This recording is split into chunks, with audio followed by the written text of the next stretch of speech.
don't put all the eggs in the one Russian basket. As an example for us, don't put all our eggs in the Chinese basket. You know why? Because they are going to play basketball with your eggs. Will Taiwan benefit substantially from the EU support of our democracy and values, for example? Well, I have to be honest, I still have doubts. I think that the EU did a relatively good job in including responses to the Russia threat in the strategic compass. However, there is a very clear lack of unity when it comes to addressing the China threat. Today on TaiwanPlus Point, we have an interview with Taiwan's representative to Germany, Shieh Jhy-wey. We get his views on Germany's changing strategic outlook towards Taiwan and China, as well as what he thinks Taiwan's priorities should be during the highest tensions in 40 years. Let's take a look. On Nancy Pelosi's trip, Germany was one of the most forthright countries in Europe, essentially calling for China to de-escalate, its threats, and then following that with the military drills to de-escalate tensions around Taiwan. Were you surprised? No, I'm not surprised. I'm not surprised at all. I'm delighted. Since the invasion war, the Russia invasion war against the Ukraine, people have to rethink. Also have to rethink the way how they treat Taiwan, the way they behave themselves in front of China. That also played a role. But what I want to say is the tension is that the world want to work, the world of freedom, they want to work much more closer together with each other in a very, very globalized sense. Under Angela Merkel's government, this is probably not something that would have happened, is that correct? I can only say I have noticed, even under the government of Merkel in the last 6 years, I have noticed that the direction in terms of relationships to Taiwan is getting better and better, although the outsider didn't hear a lot about that. I signed 12 memorandums, laid out content or arrangement with Germany during these 6 months. 12 memorandums laid out condemned, comment and so on. And every one of them wouldn't have been there without the assistance, without the support of the Ministry of Foreign Affairs of Germany. We have been making exchanges, talking about the future of Taiwan, talking about ways to treat Taiwan with more justice and so on. And now you have seen the results. How far does that support go, though? Are we talking, diplomatically? We've definitely seen that. Economically, we can see that. If China were to attack Taiwan, would we see military support from Germany, from the EU? To be realistic, I would say yes, but the answer is no. Not for now. Not for now. But there has been now an awareness of the importance of Taiwan as a democracy, but not only as a democracy, as a supplier of chips, very important with TSMC, and Taiwan playing a key role in the first island chains. That means today in the Indo-Pacific Strategic Alliance. Russia's war with Ukraine. It's, of course, the biggest war since World War II, a huge impact on Europe. The EU is facing an energy crisis, and winter, obviously, is looming. Germany itself had tried to make a shift to green energy, and now it's having to turn back to coal. It's difficult. Not only the German, but especially the German, they are facing a very difficult time because they had made themselves so dependent on Russia's goodwill, that they found themselves caught in a very difficult position, but still they try to rethink all the decisions they have made in the last 10 or 20 years. Don't put all the eggs in the one Russian basket. That's an example for us. Don't put all our eggs in the Chinese basket.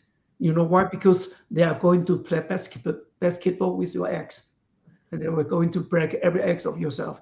The crisis brings also chances, a challenge. I like this word challenge, because in the word challenge, there is a change. And if there is a change, you got a chance. Ambassador, I want to go back to Germany's green energy sector. You've said in the past that Taiwan has used Germany as a model when it comes to its shift to renewables. Is that relationship still very strong between Germany and Taiwan in terms of the green energy sector? This decision from America and the decision to get out of the nuclear energy was made by her or under her government. And 2022, that's this year, at the end of the year, they should be get out of the nuclear energy totally and completely.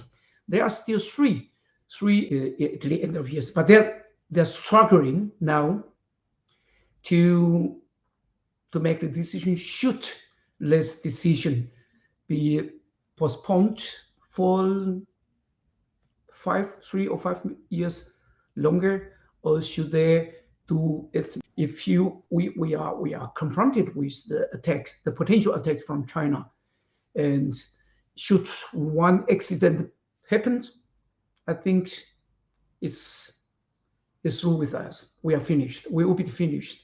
So we have much more reasons to get out of this nuclear energy. Of course, in order to get that accomplished, we have to develop the sector of green renewable energy. We have to make more efforts. You speak fluent German and you are Taiwanese. Can you tell our viewers how your love story with Germany started? The most important for me is when I came to Germany in 1982. At that time, Taiwan was still governed by KMT with martial law, and that means no freedom of speech, no freedom of press, and so on. And I was new educated here in Germany in terms of politics and history of Taiwan and so on. So I came back becoming a totally different person. You're also known as an independence advocate. And are you saying that some of those ideals you picked up when you went to Germany in 1982? I think I would like to say something about is being called a fighter for independence of Taiwan. You know, first of all, I'm fighting for the independence of a human being as an individual. We were educated to be less than that. And when I came to Germany, I started to understand that it is important to build your own opinion. So that's the first step I made to become a more or less independent student or person. Then I started to rethink what I have missed while I was staying in Taiwan. I was born in 1955, and the year I came to Germany was 1982. So I was around 28 years old, and I felt sorry in Germany that I didn't care anything happened in Taiwan politically or the historical affairs, which was very important for us. For example, the 228 Urba 228 massacre in the year 1947, and 1971 when the resolution 2578 was passed, and with the consequence that Taiwan under the name of Republic of China was thrown out of the UN. And I regret that I missed all this important affairs, which played a big role in the history, in the development of Taiwan becoming a democracy. Could you explain your position on Taiwan, ROC, China? I am, my father came from China in 1949. I am an absolute admirer of the Chinese culture, literature, language, and so on. But that doesn't mean we should become politically a part of China. So people who think that we should become an independent country or state, and which should mean we cut all the connection with anything which comes from China. I don't think it should be done. There are around 60% of the Swiss people, they speak German as their mother language, and around 20 or 25% of the Swiss people, they speak French, and 15 or 10 they speak Italian, and that didn't change the identity as a Swiss to German or to France or to Italian. I'm just curious, how much does the average German person know about Taiwan, and what do they think about Taiwan or Taiwanese? Since the Russian invasion war into Ukraine since the 24th February, there has been a big interest on the subject. For example, would Xi Jinping take an example from Putin? You can say, could we say today Ukraine, tomorrow Taiwan, just like 2 years ago, today Hong Kong, tomorrow Taiwan. And 1 week before Madame Pelosi made her visit to Taiwan, there was a lot of reportage and talk shows in radio, in the television, in social media. So the interest on Taiwan is getting much bigger. So in the sense, what the Xi Jinping and the CCP didn't want the most is that the Taiwan issue or the conflict with Taiwan becomes international one. What similarities do you see between Germany and Taiwan, or are there more differences? Taiwan have suffered from 1949 to 1987, 38 years, almost 4 decades, suffering under dictatorship. The Germany, they have suffered under 2 dictatorships, 1933 to 1945, and for 1949 for the East German people to 1990. If you start to talk with them, not about the Republic of China, but about Taiwan, they start to understand. They start to show their solidarity and sympathy because they know, especially the people from the former East Germany. They say, we understand fully that you are suffering such an injustice after you suffered nearly 40 years under a dictatorship. You become a democracy out of dictatorship, and now you are facing again the threat. Finally, China's threats are increasing. As an ambassador, a Taiwan ambassador on the world stage, what do you think Taiwan's priorities should be right now? We should stay tuned but cool, because the world, they are watching what the Chinese is doing toward Taiwan and how Taiwan reacts. So it's very important that we stay cool and say the democracy or the freedom of Taiwan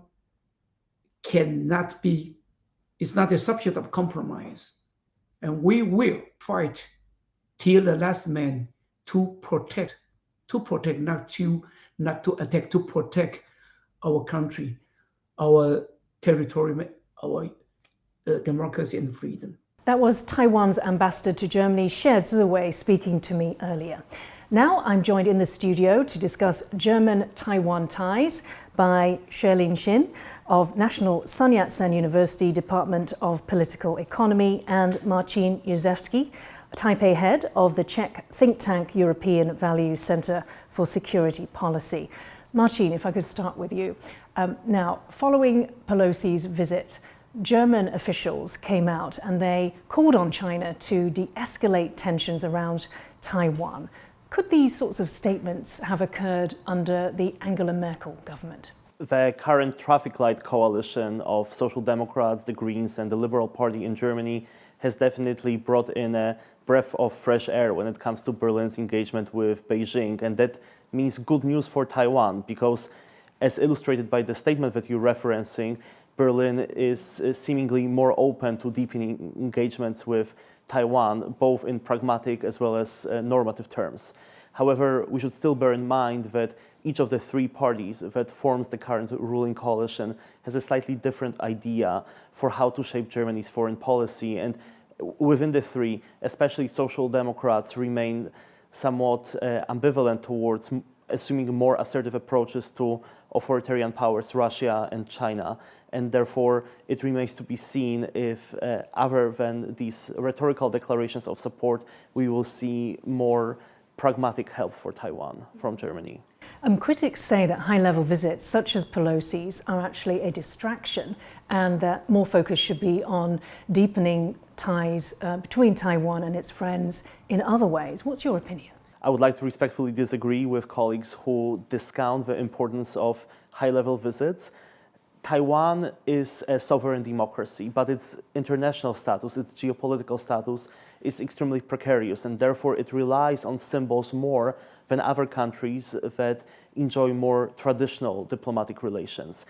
Symbols demonstrate the appeal of Taiwanese model of governance and also emphasize that Taiwan can play a role as a responsible stakeholder in the international system. So I believe that Pelosi is sending two very powerful messages by including Taiwan on her itinerary as a part of the broader tournée of the Indo-Pacific.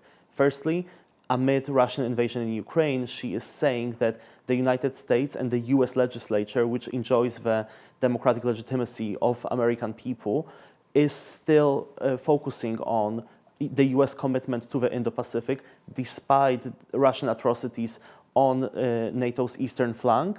And secondly, she is showing that Taiwan constitutes a very important part of free and open Indo-Pacific. So Taiwan is a part of this broader regional outlook, and I think that this was a very important visit for Taiwan. Sherlin, as an EU expert and in Taiwan, how do you characterize the shift in EU attitudes towards Taiwan? You heard there Marcin talking about a change in Germany's attitudes to Taiwan. Taiwan plays a very important role in global supply chain, and it's a center of chip manufacturing. Taiwan actually occupies 60 to 70% of global chip supply. And as a center of this kind of advanced technology, of course, it's quite practical for the EU to pay attention to Taiwan. That's for one thing. Apart from that, actually, there has been deep economic ties between the two sides developing from 1980s. So we can't just simply ignore that EU has been one of the main investors in Taiwan, and Taiwan actually accounts to be one of the major EU trading partners. However, apart from that, we still have to look at the issue from the broader context of the EU pursuit of its role as an independent player in the Indo-Pacific region, especially when Indo-Pacific countries just account for this kind of engine for economic growth in the coming years. And EU wants to have its role. And in that context, Taiwan being an important part of that region, the Taiwan issue is something that the European Union couldn't escape.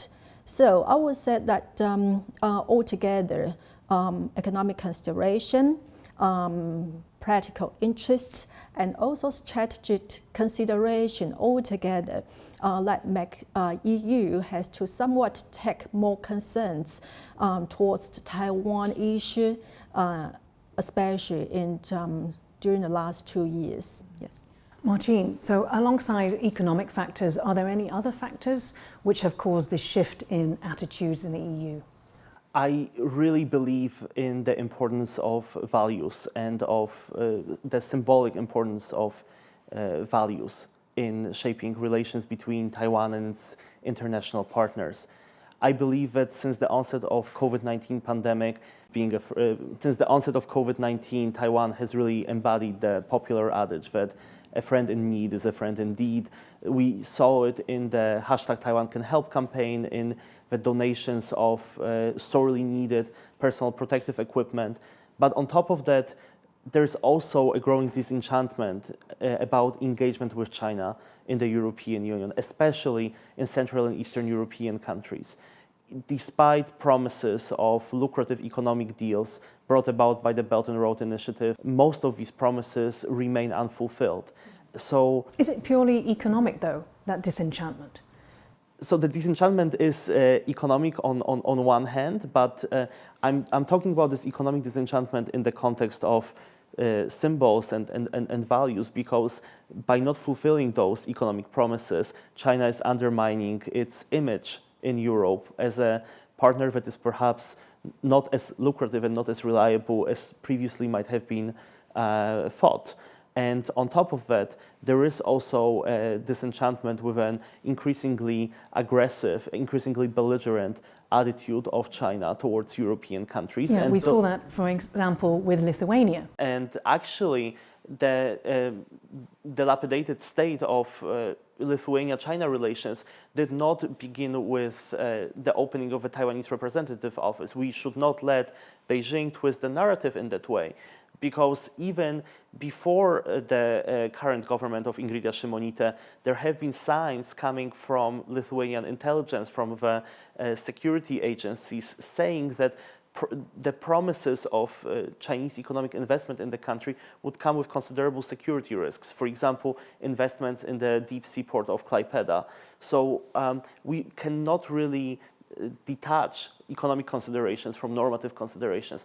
They're both there. The EU needs to find a unified voice to speak to Beijing. We shouldn't cut contacts, but the EU needs to deal with its own fragmentation problems.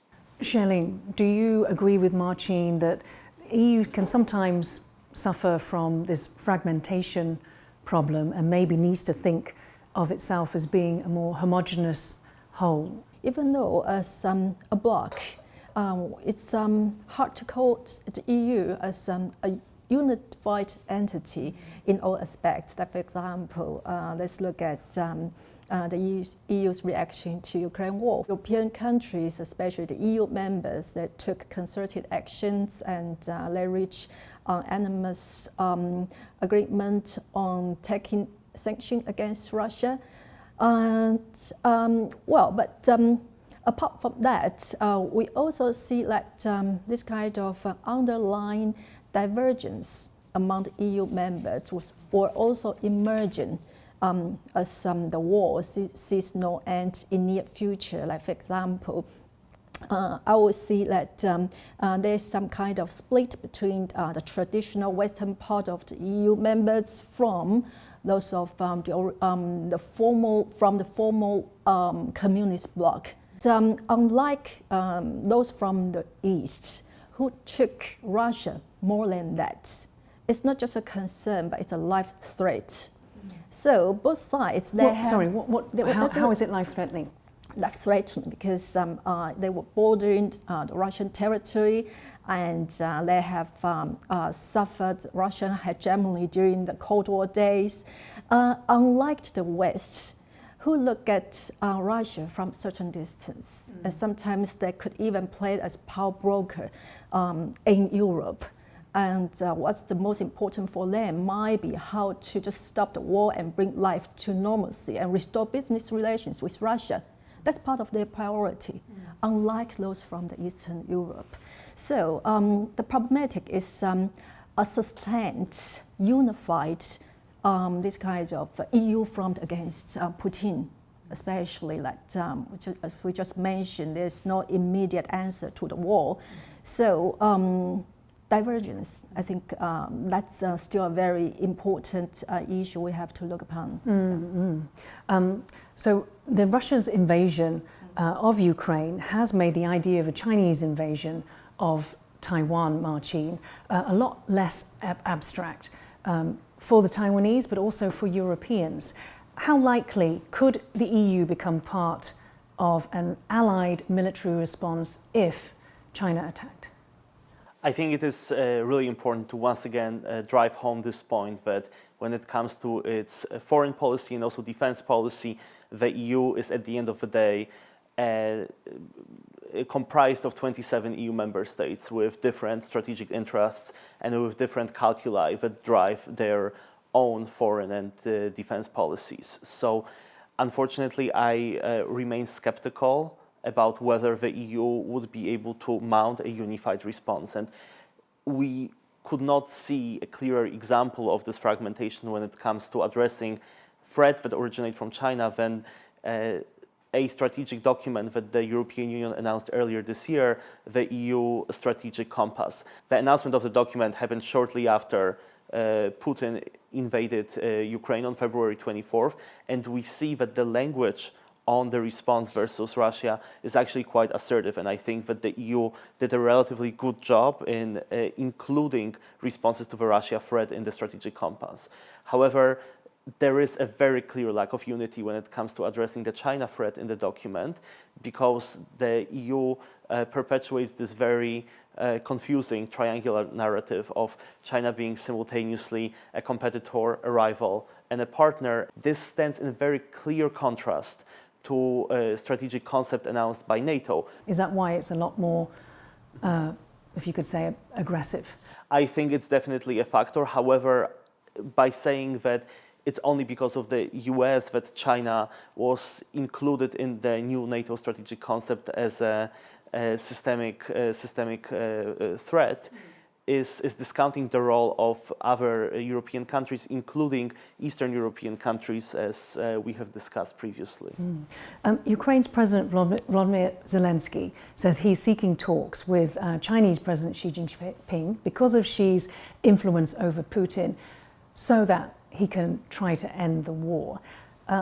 Is it in Xi's interest, do you think, to accept the talks?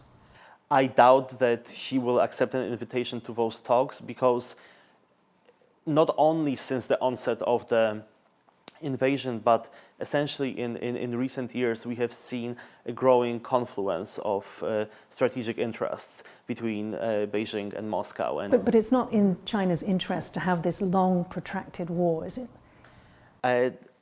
You know, this remains to be seen, because there are also arguments out there that this long protracted war is also diverging the attention of players such as the United States from the Indo-Pacific. And we are now having this conversation shortly after Pelosi wrapped up her visit to Taiwan. And this is an argument that shows up in commentaries. So I don't think that this is a real threat, but I do think that diversion is a part of Xi's calculus. Sherling, Zelensky is obviously appealing to Xi Jinping because, in fact, China was Ukraine's largest trading partner in 2021, and I believe that last year when they did speak for the first time, Xi spoke very warmly of the relations between the two countries. Can you tell us a bit more about the relationship between Ukraine and China? Ukraine actually took China as a dear friend, if we took the angle from Zelensky.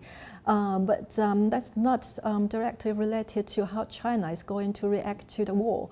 Because for the Chinese government, that they tried to just use Ukraine war as to set an example to show the war how China actually just look at some so-called the international rule. So, like for example, the Chinese government has tried to avoid to get involved in the war, to just send out a message to the international society that China also don't want international involvement in the Taiwan issue. So I think being a trading partner or not is actually not the key issue in Chinese consideration of its attitude towards either Ukraine or the Ukraine war. Inflation in Europe reached another high in July, with experts saying the peak is a few months away. How has this rampant inflation affected Taiwanese businesses in the EU or Taiwanese imports from the EU? There is no immediate answer to just fight the inflation. And so it's very likely that there is coming recession, not only in the second half of the year, but maybe next year as well.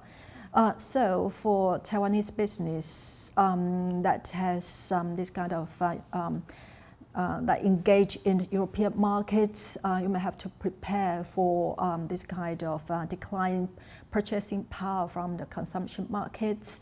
And also one thing very important is to just bear in mind the disrupted global supply chain, especially for Taiwanese manufacturers who has factories in European countries.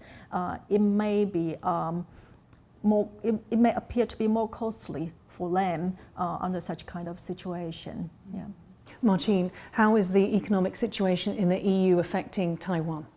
I think that we are still in a little bit of a wait-and-see situation, because one of the biggest shocks for European economies might come in winter. One of the most hotly debated subjects in the context of European public debate right now is how Europeans are going to heat their homes in winter. As we have just talked about, there are issues with supply chains, there are issues with access to supplies. And this is because of obviously that Europe got most of its gas and oil from Russia, and then as a result of the war, both Russia is trying to reduce access to Europe, as well as Europe trying to reduce their dependence on Russian energy. So this is an external factor, which is the main factor, but there are also considerations in domestic policy making. So especially in Western Europe, a lot of countries are trying to move away from atomic power, and Germany, one of the focus of today's episode, is among them. And I think that this is really detrimental to the economic and energy situation in Europe right now. But again, we are yet to have concrete data to evaluate the gravity of this situation. And we are, of course, interested in how this will affect Taiwanese companies. I think it is important to understand what kind of Taiwanese companies are investing in Europe. And a lot of them are in the high-tech sector, a lot of them are in the electronic sector. And since the onset of COVID pandemic, we have seen increased demand for electronic goods. And as much as I agree that purchasing power of Europeans might go down, in a way, a lot of products that depend on components that are manufactured by Taiwanese companies can be viewed as capital goods rather than consumer goods. So it is also likely that the impact of a possible recession on those companies might be lower than on other businesses. And obviously with trade between EU and Taiwan, semiconductors is a key factor. Shieh, the European Union wants to develop its own supply chains in semiconductor. What role do you think Taiwan could play in this?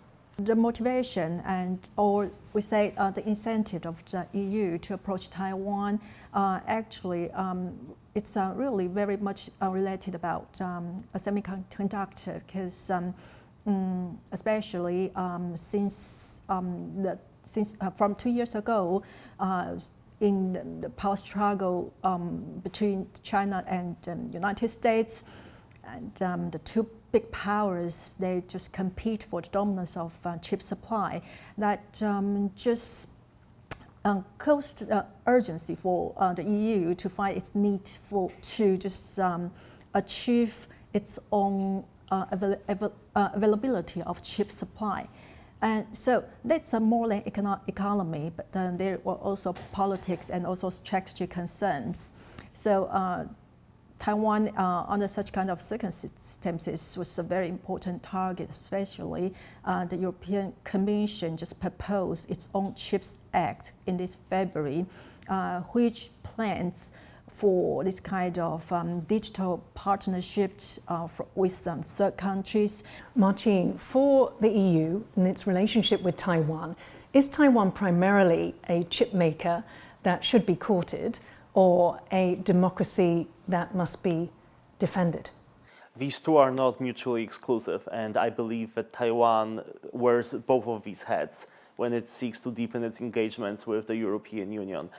I recognize the European Union as a bloc, as a very unique structure that rests on its fundamental values. The European Union is built on democracy, on respect of the rule of law, on respect for human rights. And when we talk about these fundamental values in terms of the European Union and its relations to those values, these are not abstract concepts. They are very clearly defined in the treaties that are the very foundation of the EU. And I think that Brussels recognizes very clearly that Taiwan, even though is located geographically far away from the European Union, is ideologically, normatively quite close to Brussels. But at the same time, of course, economics matter. And I would avoid falling into the pitfall of talking only about engagements between EU and Taiwan in terms of realpolitik. But definitely the prospect of engaging Taiwan in building a European supply chain for semiconductors is a catalyst for the deepening and broadening ties between Brussels and Taipei. Shirley, what is the future of EU-Taiwan ties? Okay. We talk about the EU's principled and value diplomacy. Actually, we create the term called normative diplomacy to describe the EU's new approach. Even though we talk about this kind of so-called like-minded partnerships, or the EU support for Taiwan's freedom and democracy.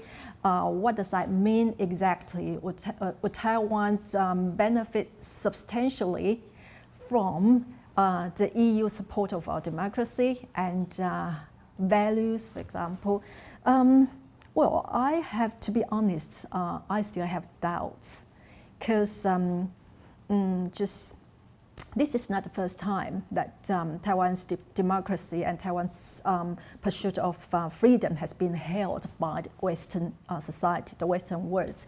As early as 30 years ago, in mid-1990s, once upon a time, there was at what point that Taiwan's diplomacy and Taiwan's endeavor to get into the UN was also echoed by a lot of our European friends. And our foreign ministers at the time were also invited to deliver a private speech because he visited Brussels in his private capacity. So he delivered a speech in a private room in the European Parliament, and I happened to be the only reporter that covered that speech at the time. And so it almost gives you this kind of impression that there was something happening, and there's something that we could actually look forward to. But then it turned out to be nothing at the end. So I reckon the political significance of this kind of value support or friendship from the European Union or the European member states, that's quite valuable, and it's also very important to Taiwan being in such kind of precarious international situation.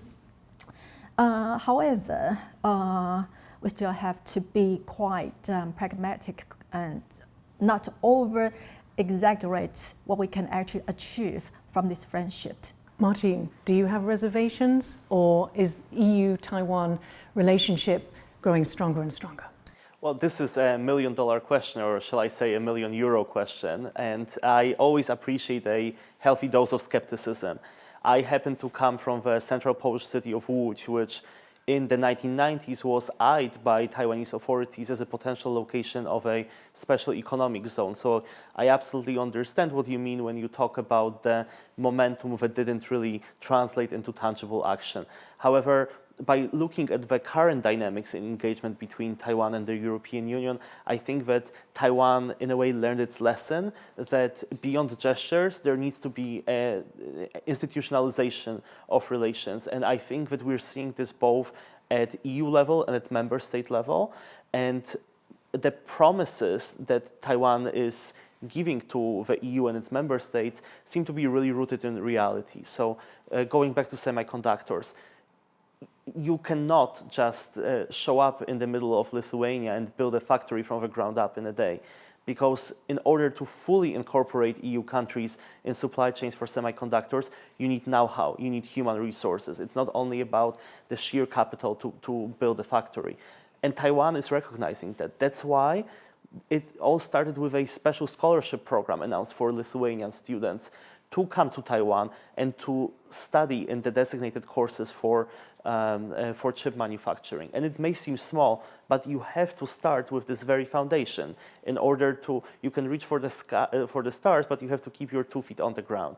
And also, recently we witnessed the visit of European Parliament Vice President Nicola Baer, and she had a very clear-cut agenda for her short stay in Taipei. And among one of the most important items on that agenda was the push for a bilateral investment agreement between Taiwan and the European Union.